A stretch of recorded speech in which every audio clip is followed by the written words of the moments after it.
welcome to Slayerfest 98. I'm Ian Carlos Crawford. I'm Sabrina Ryan. And this week we have with us the one and only former producer of Buffy the Vampire Slayer, also went on to write on tons of TV shows you've heard of, like most recently Foundation, but also Game of Thrones, Once Upon a Time, Gilmore Girls, Battlestar. You know, you just list all the greatest things that have ever been on TV. And today we have with us one of TV's greatest writers, Jane Espenson. Hi, Jane. Hello. Hello. Hi. I just waved. Everybody hear my hands flapping. Jane, it has been a while since you've been on. It's nice to hear you. Yes, it's lovely to hear you. So today we're here to talk Earshot. Jane, tell us a little bit about this, like how this episode came about. Was it already planned? Was it like your pitch? Wasn't my pitch. Well, the idea of Psychic Buffy was something that I think had been sort of written on the board at some point. I may have suggested, Psychic Buffy, like what could we do with that? And I remember Joss going like, I don't know, like the way you'd want to do that is Buffy gets psychic ability and hears somebody saying, tomorrow I'm going to kill you all. And I was like, yeah, okay. Like he said it in a tone like, that'd be the only way to do it. Do we really want to do it? And then we all sort of looked at each other around like, well, that sounds great. Like who done it? Who's going to do it? That sounds really good. And the idea that this would, what always drove the choice of stories was the emotional season-long arc where this was a moment where Buffy was feeling insecure with Angel and jealous of Faith and wondering what Angel was thinking. So the irony of giving her the ability to read minds except Angel's seemed like okay, that's gonna work because that part of it is guaranteed to work. Yeah. I was just going to say the idea of a whodunit using telepathy is not something I had ever seen. I've seen it done before, and it's so smart. And it still makes for such a fun game in the episode when you watch it back. Like being able to run, like I actually put this as a note to comment on the end, but who cares? This episode is so great at building out the world of Sunnydale High, and it's so essential to like the overall, I don't know, like the overall world building of the show that makes it feel so fleshed out and lived in and like you're with your friends every week. And it's odd because it's obviously a charged topic, but it gives you such an opportunity to check in with so many students and like ways that the school works. And also like ways that our main cast fit into the school that don't necessarily show themselves when they're with their private friend group. Yeah. Yes, I agree. Cordy's concern about whether the cheerleaders are getting enough good press. It was one of the most school-y episodes we did. You get a scene in class. Yeah. You get to meet more of their students, and which turned out that it was not an intended consequence of it, but I think it turned out to be very good for any other time that you needed to be at the school and see a recognizable face. We had built up a little sense of the population. And of course, Jonathan, anytime you can put Jonathan forward, well, that would certainly turn out to be useful later. Totally. I was wondering about that, like what went into picking what characters to reuse and what characters to make brand new? Like, was it kind of just random for you, or did you have to like think that out of who you wanted to use and who you wanted to like create? So not something I thought about. Fair. The beat sheet sort of dictated who it was going to be, and I'm sure there was also availability. I'm sure, and anyone we'd seen and featured before would be legitimately pulled for an episode like this, but they're not always going to be available. When you brought in lots of side characters for the show, like something I comment on all the time on the pod is like the whole universe is so good at giving people a chance to shine, and if they knock it out of the park, being like, all right, come on back. And it works so seamlessly. Were there people where you just knew this is going to click great? Or were there people where you were like, we really liked that Jonathan kid. Can we get him back in here? Oh, absolutely. I mean, Tom Lenk was one of those where you like Doug went to watch him audition and came back going like, all right, we're going to rewrite Andrew. Because we got to have Tom Lenk on our show. And he played it totally different than we were imagining it. So we got to rewrite all the scenes. Someone comes in and shines and you go, okay, Amy's another one, the Amy the rat. Yeah. The rat witch. Where you're just like, oh, she's so good. You give them more and more to do. I wonder, like, obviously you have to work with an economy of time that like streamers don't necessarily, like nowadays streamers don't necessarily put those confines on, but network shows still do. And I wonder if like those confines of space plus like this episode probably did have a lot of network oversight for like a suicide scene, etc. Like censors. I'm not sure like who if it did, but it seems like it would. Was this a difficult one? They're all difficult to get down to length. I don't remember if this one was particularly. It's not. I mean, it's got a lot going on because it's got the whodunit. Everybody's got to go off and interview people. Yeah. Those scenes are very short. They're less than a page. That's hard to write. It's hard to write scenes that are less than a page and get the job done. So this one probably was hard to get down to length. But actually, you know what? Let me look at the first draft and the second draft and see how long they are. I love that you have them, Jane. I love that. That's so cool. Let's see. The second draft is 57 pages. That's long. I wonder what the first draft is. I feel less bad about how long my first drafts are for anything now. What is the typical length for like one Buffy episode? It should be at like 52. Yeah, the first draft is even longer, 58. So yeah, this one clearly took some cutting to get down to length. Yeah, and it's interesting, the episode structurally too, like because it's a Buffy episode, we know that there will be a big reveal, but that we're going to get some red herrings in this like game. And what's fun is that some of them are more likely than others, but like Freddie Iverson is great because it can establish like another in joke going on in the episode, and it just feels so tightly packed. And there's so much to do that like it seems like a tough balancing act. And I wonder if stuff like the Angel stuff going on, like how was that discussed like in the rooms to be like, okay, we have to service the ongoing season-long plot line, so we have to include this? Like, was it just like told to you like, all right, this is where it's going in the episode? Like you got the beat sheet, so you know like kind of where it's going, but like what I mean is to say like, I don't know how to like shape it, like how to shape it so that it's balanced with the episode of the week. Because that's another thing nowadays people don't do. They don't really balance episodes of the week, which is so frustrating to lose. Yes, I agree. The standalones are the best. This one only has, in terms of the page proportion, there's only a small amount dedicated to the emotional through line of the arc of the season, but it's important. It's this where Buffy is at emotionally relative to Angel. Yeah, I mean that's really if we wouldn't have done Psychic Buffy if it didn't fit nicely with where we needed Buffy to be right now. That drives it. I wanted to mention that y'all seem to have fun with Wesley and Giles together. Yes. Oh yeah.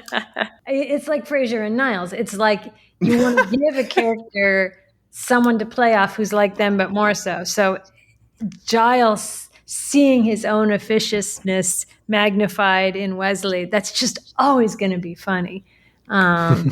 Giles mentions, oh, it's not an Azeroth demon, and they all roll their eyes, and then Wesley comes in and says the same thing, and then Giles gets to roll his eyes. Like that's just gonna work. You even got Wesley to get a dig in there, though. I do like when Wesley comes in and Giles says they're like, oh, we don't know anything about Ascension. He's like, what filled the other minute? Right. Yeah. The way they are so British with each other, even when they're insulting each other, is very good.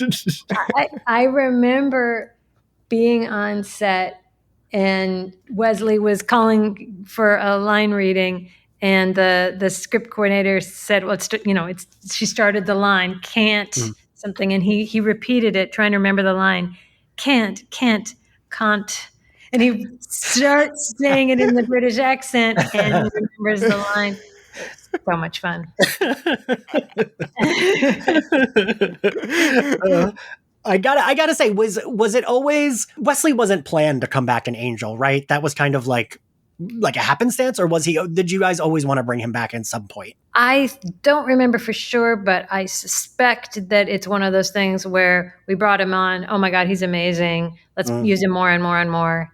Okay, there's a new show. Who's going over to it? This makes sense. This constellation makes sense. Yeah. Yeah, that's fair. We knew we wanted to get Cordy out of high school. And if you're going to bring Cordy, bringing Wesley makes so much sense. Yeah, that's oh true. my gosh, the Cordy Wesley stuff in this episode is so complex and funny because it is realistic that like a grown man would look at an 18-year-old girl and be like involuntarily be like, oh, that's very attractive, and then correct himself or whatever. Yes. But what isn't realistic is like we know that there is actual like dalliance between them.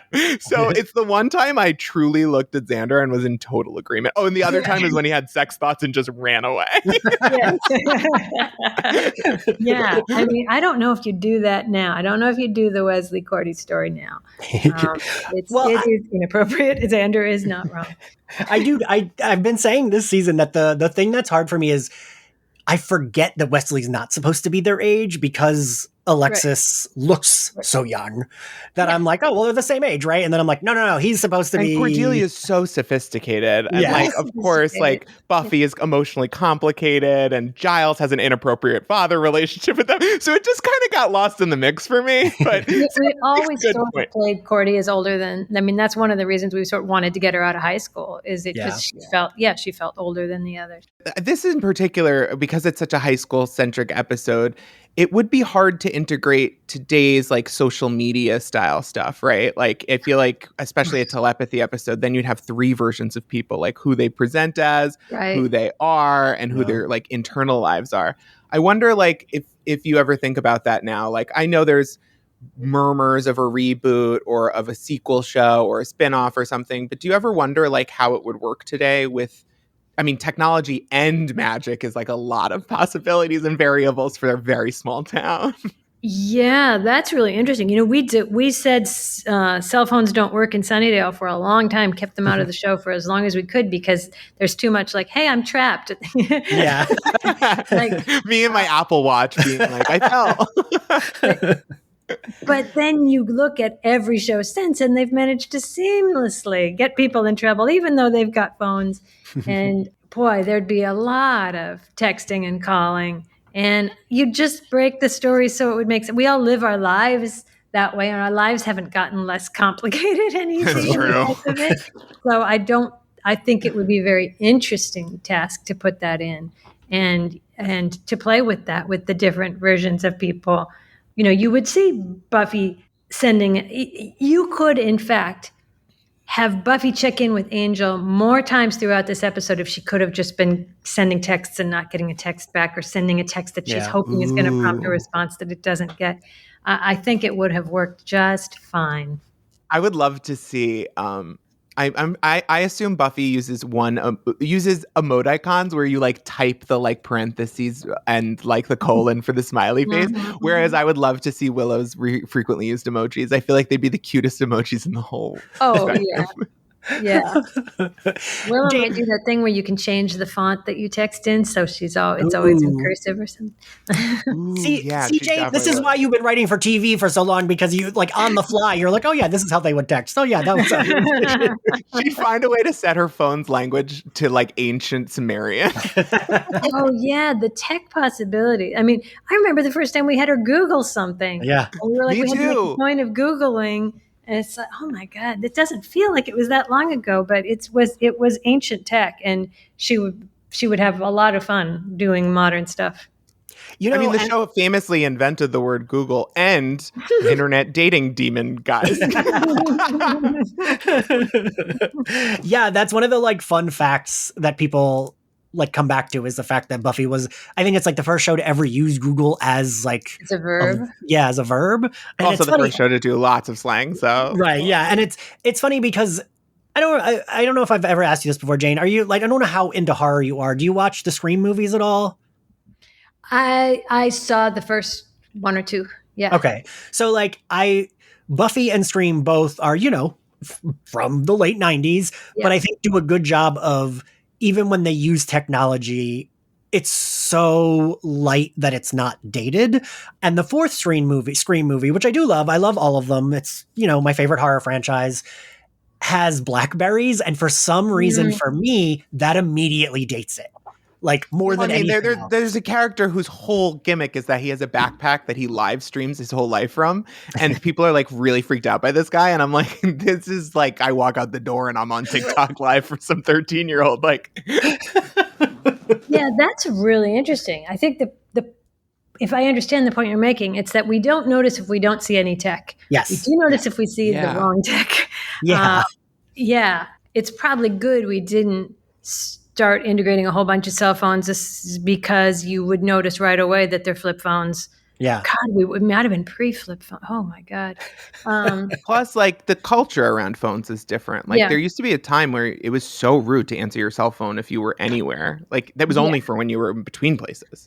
And there wouldn't have been texting. You would have noticed the out-of-date tech, but you don't notice an empty hand with no phone in it. I remember the show I did right before Buffy was Ellen. And I remember one of the characters pulled a cell phone out of their pocket on Ellen. We actually like stopped we were watching a run through and the character pulls it out and everybody went, and Ellen like turned to the writers and said, yeah, they sent us this. Cell phones fit in your pocket now. We can put this on the show. Amazing. So funny. I had never seen anything like it.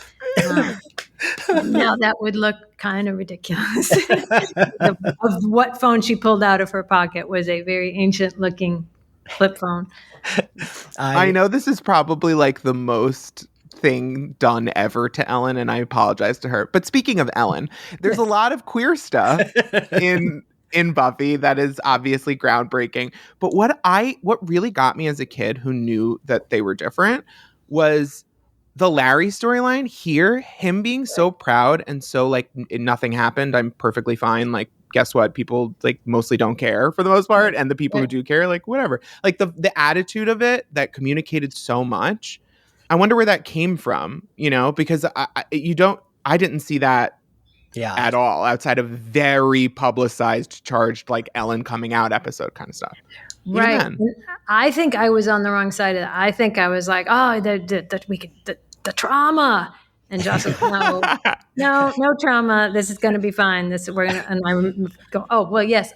Once you hear it said, you go, yes, of course. But up till that point, that would be your first thought. Would be after school special. Yeah, exactly. Speaking of Larry, I did, I know you mentioned Xander's reaction. I fully read, and I don't know if this is true, but I've read that like it was either going to be Willow or Xander that came out. Oh, I don't think so. Okay. Because there is a world in which I could read this as Xander as a closeted male who has like an openly gay friend who's like, I can't be associated with that because then who's people too will much know. about it. Yeah. I came out at 12 and then all my friends from high school came out in our 20s and they all said like, I was the last person to know about all of them. And they were like, you were just a lot. That's funny. I always had wishful thinking about any character I was writing that they would end up being gay because I was like, why aren't we doing this? It would be so good and forward thinking and interesting and so much to play and so fun to write. Yeah. And so it's very possible I wrote that with my secret hope that it would be good, but I don't think that was ever discussed as far as I know. Okay. That's funny because I guess especially back, my brain would always be like, but they could be gay. Like anytime there'd be a scene like that, I'd be like, well, but maybe. I was always trying to figure out a way to put that subtext in because when you would suggest that a character might be gay, the general reaction you got at that time was, we haven't earned it. And so I was always like, oh, well, if we have to earn it, that means we're going to have to put in Easter eggs that maybe even the showrunner doesn't notice. I would be trying to sneak into shows so that when I pitched it, I could point at it and go, look, we did earn it. It was but that was on shows before this one. Yeah. That's funny because I feel like frustratingly, right? Like sometimes those internet trolls still have that mentality of, oh, well, it's forced. It's like, no, people can just be gay. Like it doesn't have to be. Yeah. It's actually not a big deal. Yeah. Like, exactly. but And that's another thing I think that why Buffy, right, has so many queer fans is because, especially back then, this shit was unheard of, right? Right. Yeah. One of the things that I really love is you take the time to create Percy, or I believe Percy existed, but you take the time to really flesh out the world around Percy, which is interesting because, like, it really seems like he's got magical powers because everyone is like liking him and rooting for him. Xander has a crush on him, clearly. And he doesn't. He's just popular. And that's also like a nice subversion. Yeah. You can play with those characters. I mean, that's not even I would feel like the secondary characters like Willow, the tertiary characters like Jonathan and Andrew. Percy is quaternary. And yeah, you do not have a lot of time to play with those characters if you're doing an 8-episode season. Yeah. And are there any about like Superstar and Storyteller, like two that I just love so much, and it'd be very hard to find time to do those now. Yeah. We've been sitting here gushing about the show. Obviously, it's our favorite show, and we've been gushing over your work because obviously you're my favorite TV writer. But I put that aside. Now it's your turn. Are there any shows or movies right now that you're just like that you have no involvement in, and you're just like, damn, they're killing it. I want to play with that. Yes. Just yesterday, I started watching Resident Alien. Oh my God. You talk about the Buffy. It breathed in Buffy and breathed out something different and wonderful. Yeah. I love it. Alan Tudyk, always a genius. Oh, a genius. He's the alien, right? In the show? He's the alien. Yeah. And he's really good. He does the voice of the Joker in the Harley Quinn cartoon, and it's like Mark Hamill influenced, but still different. He like still makes it his own. Oh, his voice work is always amazing. Yeah. And here he always makes the funniest choice. I got to write an episode of Dollhouse where he's revealed. Spoiler: Alan Tudyk plays an important role in Dollhouse, and I got to write the episode, and just he always makes the most interesting choice. He always elevates what's on the page. So I would love to go write for Resident Alien. Oh my God, Star Trek Lower Decks. Fantastic. Oh yes. Star Trek since TNG just understands why Trek exists, what made it great. It was never the space opera and battles or anything. It was the morality play and the characters and the hope for the future and the love between people. Yeah. Oh my God, that the crew as family. Brilliant. Absolutely love that. The pro-social stuff is just like well, it's a real good antidote. We had a lot of antisocial heroes and like genre fiction for like a decade and a half there that felt very like everyone had to hate the people they were helping. Right. You know, we had one of the animators on from Lower Decks, and she always like Buffy is her favorite show. Amazing. Yeah, I love that. I would work there in a second. And I just watched Slow Horses, which is the opposite. It's dark. I talked with someone about it who wasn't a fan. She said, "Yeah, I watched the first episode and I said this smells like socks." And I was like, "Yes, it does smell like socks." But you spend a couple weeks smelling socks, you start getting nostalgia for it. I think it's the Jennifer Lewis quote where she's like, "You sit in shit for so long, it stops stinking." Slow Horses, it just it knows what it is and it loves what it is, and talk about well-observed characters that you fall in love with. Despite because of their shortcomings. Delightful. That I haven't heard of. I'm gonna have to look that up. My dream was to get a Good Place episode from you, and then it ended, and I was so mad. But now, in my heart of hearts, I loved Good Place and met the showrunner once and did not comport myself well. I was a little too like, and if you ever need someone to write something, I was maybe a little carbon. Janie, you're always so like calm. I can't imagine you like being like that. Oh, The Good Place. That's too good. Oh, and Severance. Talk about Oh, I was just thinking of Severance. love Severance. Oh my God, that's good. That's a show that I I've can't meant wait to for that watch. to come back. Like I've only heard good things from people who watched it. It's kind of like The Good Place as a drama. It's got some of Yeah. the same thought and one of the same main actors, but it's got some of the same DNA of good and bad and what it All right. means. Yeah. All right. Well, Jane, now that I feel like I'm sorry I'm keeping you so long. We're veering off the subject of the episode. But I feel like, when you're coming on this podcast, a bunch of queers yelling to say how great you are. I mean, you were told me I could talk to her, so that's what I'm doing. But so I told you we do this at the end now. I am really curious what your answer would be to what would Dawn be doing in this episode if she had been there. I think she would be running out of the room, Xandra style, but because you could dig into the same theme of envy of the little sister of the Slayer, and she does not want Buffy to know, not so much that she's jealous of her, but that she looks up to her, that how much Dawn wishes she were like Buffy. And I think Buffy weighing that against how much Buffy is feeling insecure about Faith would be really good and really helpful. And it's not so much about what Dawn is doing and feeling, it's about Buffy's reaction to it. It would be how Buffy would maybe put her reaction to Faith into perspective by seeing how her accomplishments make Dawn feel. Ooh, that's really so good. Mine is so basic. I'm like, oh yeah, that's way better. Mine was like, oh, Buffy would have, she would have screamed when she heard Buffy, like hearing her mom's thoughts about having sex with Giles, and Buffy might have like heard her thoughts like making fun of Buffy's fashion. But yours is this is why you were the writer on the show.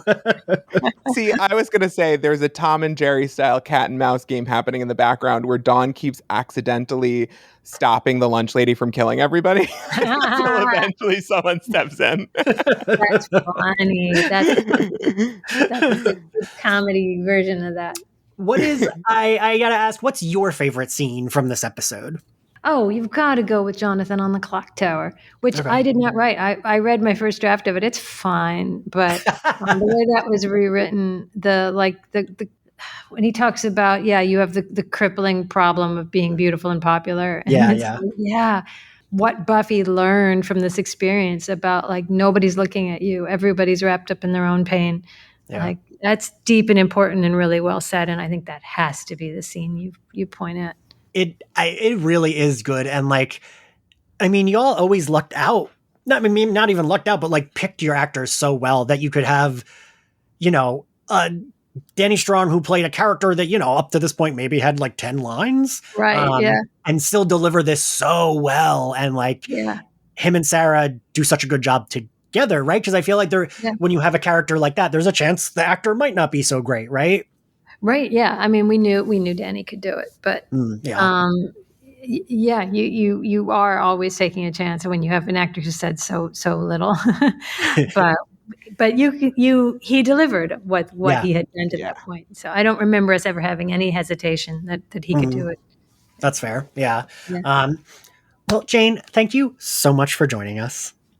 Thank you. This is always fun. I don't say yes to a lot of these, but I know I like and trust you. So. It's such an honor. It genuinely is. You said that in the email, and I wasn't going to expose you, but yes, you saying that, I was having a rough week that week, and you saying that, I was like, that's really fucking nice to hear from like one of my favorite writers from my favorite TV show. Like that, it means a lot to me that you trust me with that, so I appreciate it. Oh, I do. Where can everyone find you on the internets? Oh my God, who knows these days? I'm still at Jane Espenson on Twitter X, but I know, right? Like being there. We're all trapped in this world together. Yeah, and I'm also on Threads. I think I'm Espenson Jane there because somebody else probably took my name. And what's the other one? Blue Sky. I think I'm at Jane Espenson on Blue Sky. Okay. So, but I can't tell yet where I'm going to land. So yeah, watch Foundation. Yeah, watch Foundation. Well, thank you for doing this. Thank you all for listening. And we'll see you next time. Bye. Bye.